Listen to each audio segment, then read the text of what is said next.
अधिक बुद्धि वाली बात समझिए कि जो विशेष देवी देवता की हम लोग भक्ति करते हैं, उस विशेष देवी देवता की भक्ति करने के कई प्रकार के विधि निर्देश, विधि विधानों की पालना करनी पड़ती है। निषेध भी कई प्रकार के होते हैं, ये नहीं करना, ये नहीं खाना, ये नहीं ऐसा हो जाए, ये ऐसा होने से व्रत टूट जाएगा। नहीं, उसकी भक्ति कर रहे हैं विशेष देवी देवता की, आज नमक नहीं खाना, मीठा नहीं खाना, ये नहीं खाना, वो नहीं खाना। कितनी प्रकार की बंदिशें होंगी उस विशेष देवी देवता की भक्ति पूजन करते। और दूसरी तरफ भगवान की भक्ति करने के लिए कोई विधि विधान नहीं है। भगवान की भक्ति करने के लिए किसी भी प्रकार का कोई विधि विधान नहीं है। मात्र इतनी आसान है उसकी भक्ति करना भगवान की कि मात्र मानसिक कल्पना करने से ही, भक्ति की कल्पना करने से ही, मानसिक कल्पना करने से ही उसकी प्राप्ति हो जाती है। भगवान प्राप्त हो जाते हैं मानसिक भक्ति भाव, कोई विधि निषेध नहीं है। न साधयति माम योगो न सांख्यम धर्मम उद्वा न स्वाध्याया न तपसो न त्यागो यथर भक्ति ममोचिता। इतनी आसान प्राप्ति भगवान की। कलयुग में आप विशेष देवी देवताओं की भक्ति करते, कितने नियमों की पालना करनी पड़ती है, और इधर कोई नियम नहीं। तेषाम सतत युक्ता नाम भजताम प्रीति पूर्वम ददामि बुद्धि योगम तम येन माम उपयान्ति ते। बताइए इतना सा कि भगवान बोलते हैं कि तू सिर्फ प्रेम से मेरा गुणगान कर,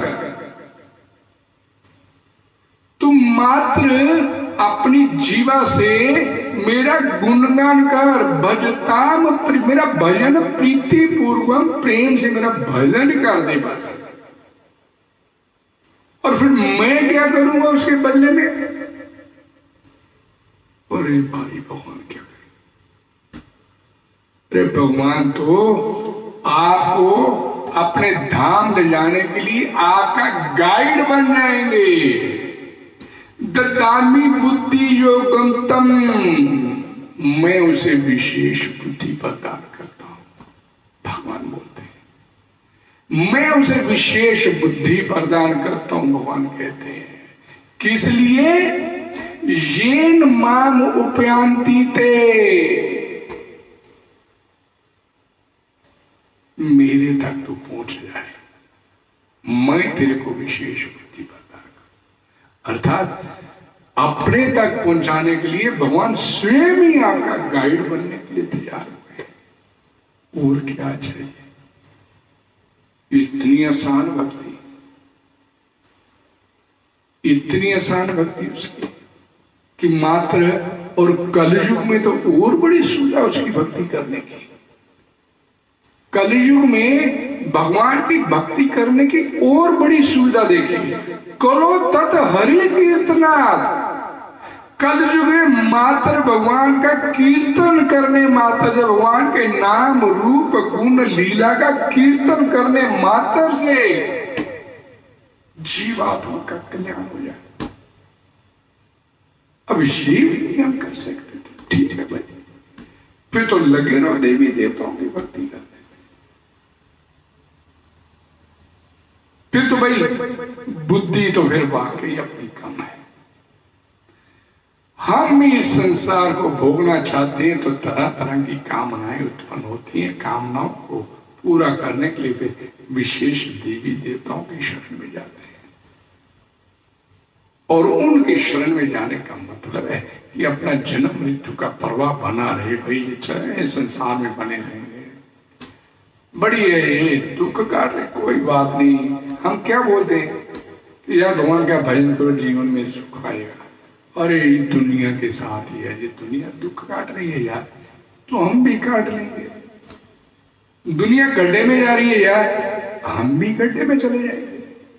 प्रभुपाद से बोला एक कथा के दौरान, प्रभुपाद जी स्वामी जी आप बोलते हैं कि अगले जन्म में कुत्ता बनना पड़ेगा, मैं तो कुत्ता बनने के लिए तैयार हूं। और भारी प्रवचन चले थे प्रभुपाद जी के, तो कहने लगा कि मैं कुत्ता बनने के लिए तैयार हूं। तो प्रभुपाद जी ने क्या जवाब दिया, भाई अगर तू कुत्ता बनने के लिए तैयार है तो फिर मैं तेरे को आशीर्वाद किस और क्या दे सकता हूं, मेरा आशीर्वाद तेरे साथ है। एक महात्मा आपको बाहर निकालना चाहता है, इस दलदल से बाहर निकालना चाहता है, और हम कहें नहीं जी हम तो इसी संसार में सड़ने मरने के लिए तैयार हैं, उसकी भक्ति नहीं करेंगे, सड़ने मरने के लिए तैयार है इस संसार में, तो भाई फिर ठीक है। और यही बात तो भगवान बोलते हैं।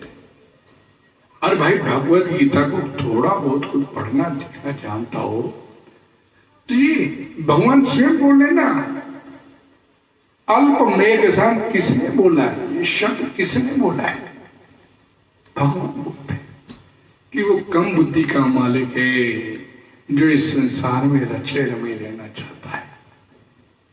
दुखी जो अभ्यस्त हो चुके हम सब लोग इस दुखों को काटने के, जीवन में दुख आ गया तो हम एडजस्टमेंट करते हैं, चल यार दुख है कोई नहीं इसे चल काट ले।